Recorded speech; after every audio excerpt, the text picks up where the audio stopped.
मंडळी, आज साबुदाण्याची खिचडीची रेसिपी आपण पाहूया। साबुदाणा मी 1 वाटी साबुदाणा घेतलेला आहे। आता हा स्वच्छ धुवायचा आणि ह्यामध्ये पाणी घालून घ्यायचं आहे। हे रात्रभर आपल्याला भिजत ठेवायचं आहे आणि सकाळी आपण साबुदाण्याची खिचडी बनवायची। 6 ते 7 तास आपल्याला भिजला साबुदाणा की खूप छान साबुदाणा फुलून येतो, म्हणून अगोदर भिजवून ठेवायचं। तर आता हे मी स्वच्छ करून धुवून घेते आणि त्यावर पाणी घालून घेते। किती पाणी ते तुम्हाला बघा। साबुदाणा स्वच्छ धुवून घेतला आणि बघा साबुदाण्याच्या वर अगदी इतकासा पाणी घालून घ्यायचं, खूप नाही घालायचं बघा। इतका पाणी म्हणजे साबुदाणा बुडवायचा आणि अगदी एवढा अर्धा नग बुडेल एवढा हा पाणी घालायचा। आता ह्याला झाकायचं आणि 7 ते 8 तास याला भिजत ठेवायचं आणि मग सकाळी साबुदाणा किंवा सकाळी भिजत घालून संध्याकाळी बनवू शकता, पण असा साबुदाणा भिजत ठेवायचा। बघा मंडळी, साबुदाणा मस्त सुटसुटीत असा फुललेला आहे बघा, अगदी सुटसुटीत झालेला आहे। अगदी इतकासा पाणी ठेवला की तो व्यवस्थित सुटसुटीत होतो। साबुदाणा बुडवायचा बुडला पाहिजे आणि इतका वर आला पाहिजे, पाणी जास्त नाही, का रात्रभर असा भिजत ठेवला ना की छान असा फुलून येतो। साहित्य अजून खिचडीसाठी काय काय घेतलेलं आहे ते पाहूया। मिरची, कढीपत्ता, कोथिंबीर, शेंगदाणे, दाण्याची कूट, शेंगदाण्याची कूट, साखर, तीळ घातल्याने खूप चांगली टेस्ट येते, काळं मीठ, बटाटा आणि लागणारे जिरं आणि तूप। तर आपण आता खिचडी बनवायला घेऊया आणि अगदी सुटसुटीत खिचडी कशी बनवायची ते आपण पुढे पाहूया। तूप घालून घेतलेले, तूप तेल तुम्हाला जे चालत असेल ते तुम्ही घालू शकता। आणि त्यावर आता मी हे शेंगदाणे घालून घेतले। शेंगदाणे तळून आपल्याला काढून घ्यायचे। शेंगदाणा तळून झालेले आहे, आता मी हा काढून घेते। शेंगदाणा तळून काढून घेतला, आता ह्यामध्ये घालून घेते जिरं। चालत नसेल उपवासाला तर तुम्ही ह्या गोष्टी स्किप करू शकता। ह्यामध्ये घालायचे तीळ, छान परतून घ्यायचे। तीळ उडला जातो, तो फुलतो तसा उडला जातो।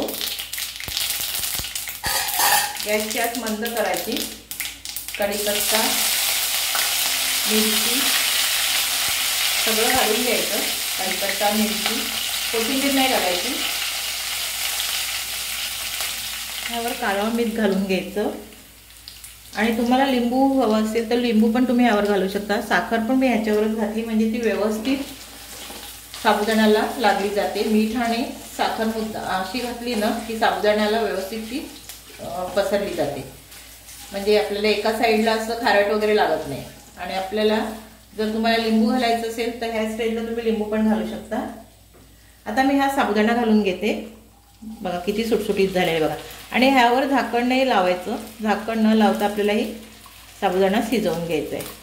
मस्त सुटसुटीत साबुदाणा झालेला आहे। दाण्याची कूट वगैरे आपल्याला नंतर घालायची आहे, साबुदाणा ट्रान्सपरंट झाल्यावर।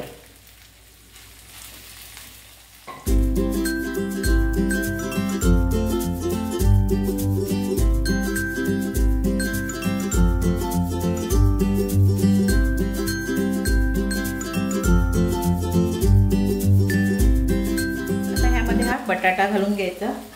बटाटा मी असा फोडून घेतलेला आहे। असा 1 बटाटा आहे, तुम्हाला जास्त घालायचं तर घालू शकता जास्त। आणि थोडीशी कोथिंबीर घालून घ्यायची।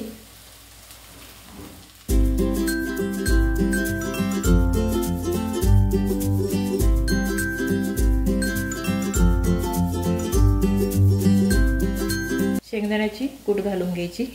बघा मस्त सुटसुटीत अशी साबुदाण्याची खिचडी झालेली आहे। साबुदाणा मस्त ट्रान्सपरंट झालेला आहे आणि बिलकुल तिखट झालेली नाही। अशा पद्धतीने तुम्ही साबुदाण्याची खिचडी केली तर बिलकुल तिखट होत नाही।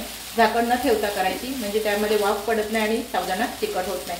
आणि अशा पद्धतीने जर सगळ्या टिप्स फॉलो केल्या तर तुमची साबुदाण्याची खिचडी कधीच बिघडणार नाही, अगदी सुटसुटीत अशी होईल।